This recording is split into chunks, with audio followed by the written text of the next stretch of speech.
Bonjour à tous, moi c'est Yannick et aujourd'hui je vais vous amener dans un voyage tout particulier, mais avec une petite touche du sud. Ici, au coin du feu, je vous lirai des extraits de mes propres romans avec l'accent du midi qui chante la Provence. Parce qu'il n'y a rien de mieux qu'une histoire bien racontée avec la chaleur de notre région, n'est-ce pas? Sur mon site Murmure au coin du feu, je partage mes livres et un peu de cette ambiance chaleureuse, comme si on était tous réunis autour de la cheminée. Chaque histoire est une invitation à s'évader, à rêver et à sentir la magie des mots nous emporter. Par ailleurs, il m'arrive quelquefois d'écrire des textes et des poèmes. Peut-être alors vous les ferai-je partager. Un peu comme ces longues soirées d'hiver où l'on se raconte des contes à la lumière des flammes. Alors installez-vous confortablement, servez-vous une bonne tasse de thé ou de café et laissez-vous bercer par ces histoires venues du cœur. Bienvenue dans mon univers où chaque murmure a un parfum d'évasion et chaque coin du feu réchauffe les âmes. Vous trouverez mes livres et bien plus encore sur mon site et j'espère que ces mots vous toucheront autant que j'ai pris plaisir à les écrire. Je vous souhaite une bonne lecture, une bonne soirée, une bonne journée et à très bientôt, pardi.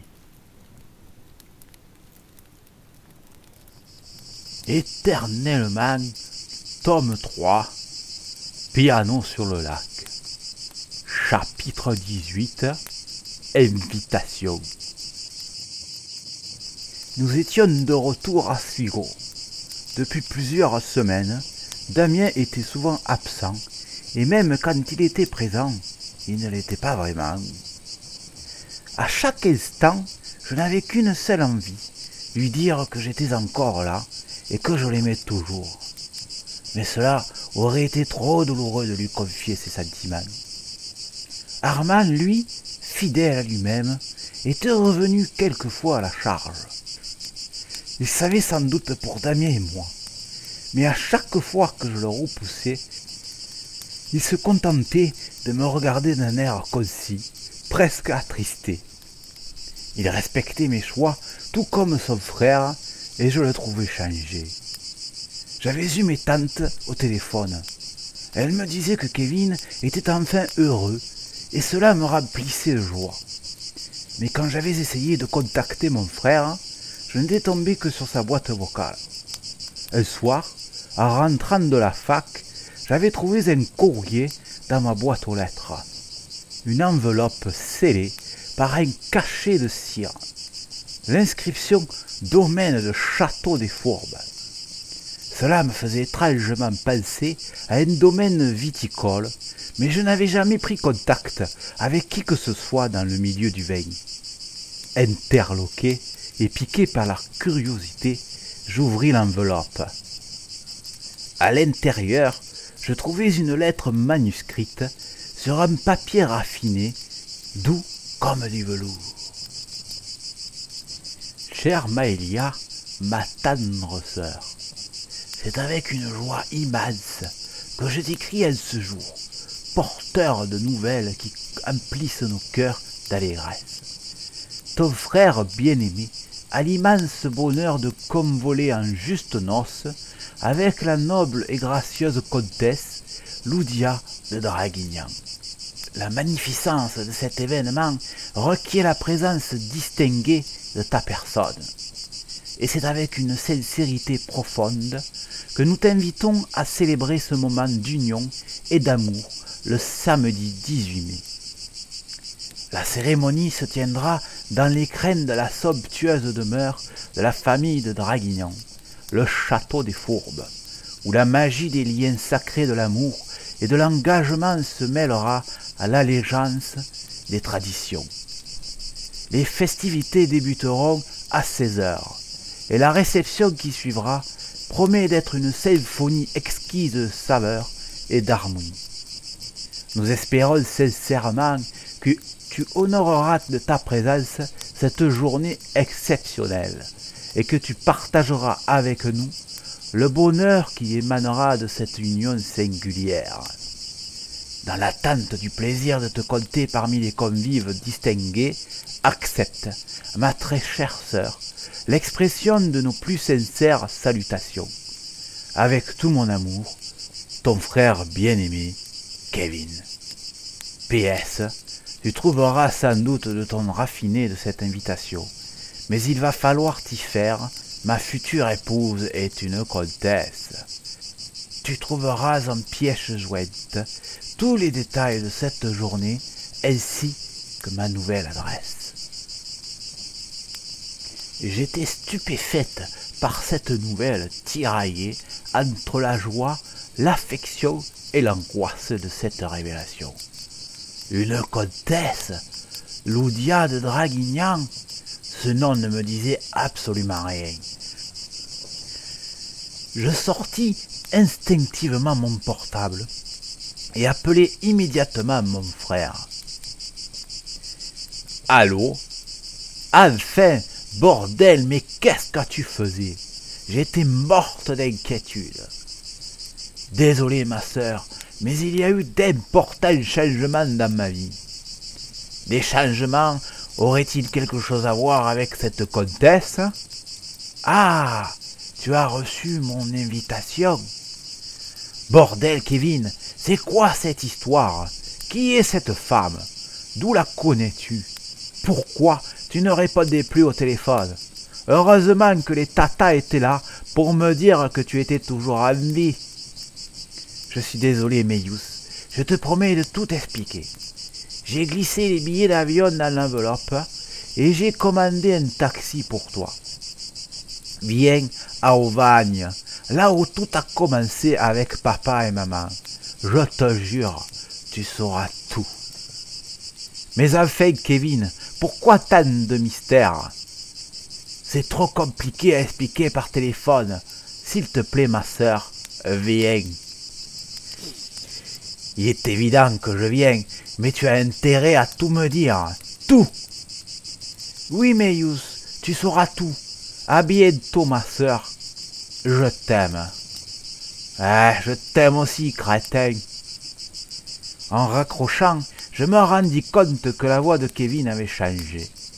Elle n'était plus la même. Elle semblait plus mature, plus tendre, presque envoûtante.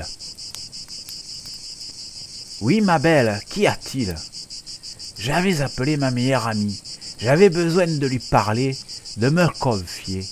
Je lui racontais ce qu'il venait de se passer et cette étrange lettre que je venais de recevoir.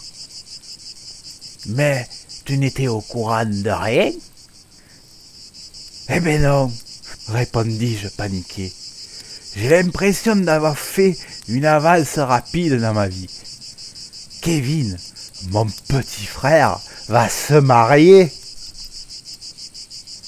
Attends, ma chérie, calme-toi. Tu veux venir à la maison ? Ah, je veux bien, oui. C'est un peu beaucoup à digérer. Je comprends, ma belle. À tout de suite. En raccrochant, quelques larmes vinrent humidifier mes yeux. Je relevai la tête et quelque part, entre le parking de l'immeuble et les bosquets, je vis une silhouette s'envoler. Damien ? Était-ce Damien ? Je ne savais pas. Ou peut-être Armand ? Je secouai la tête avant de monter dans ma voiture, la lettre manuscrite à la main.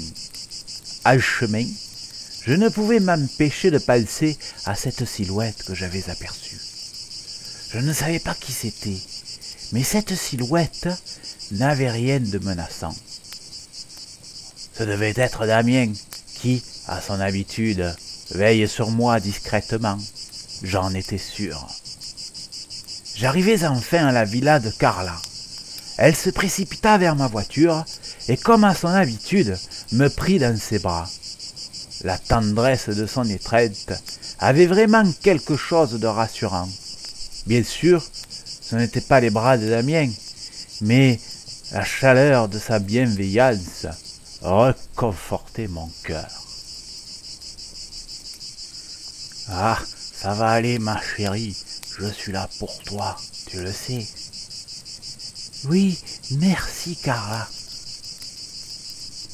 Lorsque mon ami se recula, je découvris Irvine et Damien sous le porche de l'entrée. « Oh, je suis désolé, mais ne t'en fais pas, les garçons s'en vont. »« Mais dis-moi, Damien était ici toute la journée ?»« Oui, enfin, tout du moins depuis que je suis arrivé. » Je compris alors que ce n'était pas Damien qui s'est envolé tout à l'heure. Armand? Damien s'avança dans ma direction, faisant une moue timide avant de me dire « Je suis désolé pour toi, mon... » Damien s'était interrompu dans ses paroles, avant de reprendre « Meius, Carla m'a raconté pour ton frère, ça va ?»« Oui, enfin, aussi bien que possible. Je suis juste un peu chamboulé. Mais ne t'en fais pas, je regardais Carla d'un air complice. Ça va aller maintenant. Alors je suis content. Bonne soirée les filles. Tu fais quoi toi? Lança Carla à son homme. Tu ne crois pas que tu vas t'en tirer comme ça? Elle l'embrassa furtivement, sans trop s'attarder. Sans doute pour ne pas me mettre mal à l'aise. À vrai dire, j'étais heureuse pour mon ami et pour Irvine. Au moins, eux savaient ce qu'ils voulaient. Damien et Irvine grimpèrent dans une voiture, puis disparurent au loin. « Bon, Alain, viens ma chérie, je nous ai préparé un petit repas, tu vas tout me raconter. » En regardant Damien s'éloigner de moi, je ne pus m'empêcher de ressentir un regret amer. Une petite pointe au cœur me rappelant notre histoire et les souvenirs de la journée au phare. « Dis-moi, Meius, » reprit mon ami tout en me faisant entrer dans la maison. « Petite question, pourquoi m'as-tu demandé si Damien avait passé la journée ici ?»« C'est parce que j'ai vu quelque chose près de chez moi. »« Quelque chose ?» me demanda-t-elle curieuse. « Oui, il y avait une silhouette qui s'est envolée lorsque je l'ai aperçue. »« Tu veux dire comme l'autre fois de ton rêve ?» me demanda-t-elle tout en s'asseyant sur le canapé. « Mais je ne sais pas pourquoi, j'ai ressenti que ce n'était pas la même personne. Je crois que c'était Armand. » Je la regardai, un air de confirmation dans les yeux. Elle tapota sur son canapé comme pour m'inviter à m'asseoir. Mais c'est peut-être encore l'un des tours de mon cerveau un peu perturbé. Ou alors, c'était vraiment lui. Armand ne ferait pas une chose pareille. Et il ne m'a même pas approché. On aurait dit qu'il me fuyait. Ah, je ne devrais peut-être pas te le dire, mais Damien m'a dit qu'Armand était en train de changer. « Ah non, ça suffit les changements, rétorqua-t-elle en souriant. « À propos, comment va ton frère ?» Je lui expliquai tout ce que j'avais appris. Il montra l'invitation, mais comme moi, Carla n'avait jamais entendu parler du château des Fourbes, encore moins de cette comtesse Loudia de Draguignan. Cependant, elle eut l'idée de faire des recherches sur Internet. Elle tomba sur le site du domaine. Visiblement, il était très ancien.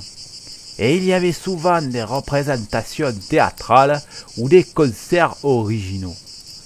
Elle me montra la photo de la comtesse, Je compris enfin pourquoi cette femme avait fait tourner la tête de mon frère. Elle était magnifique. Elle me semblait un peu triste, mais sa prestance était indéniable. De toute manière, je vais voir mon frère la semaine prochaine. Je verrai bien ce qu'il me dira. Oui, tu as raison, on n'en saura pas plus ce soir. Je propose qu'on profite de la soirée toutes les deux. J'ai des fringues que je ne porte plus et je te propose de nous organiser un défilé de mode. Tu pourras choisir ce qui te va bien. Oh oui, super. Merci, j'adore. Avec plaisir, ma belle.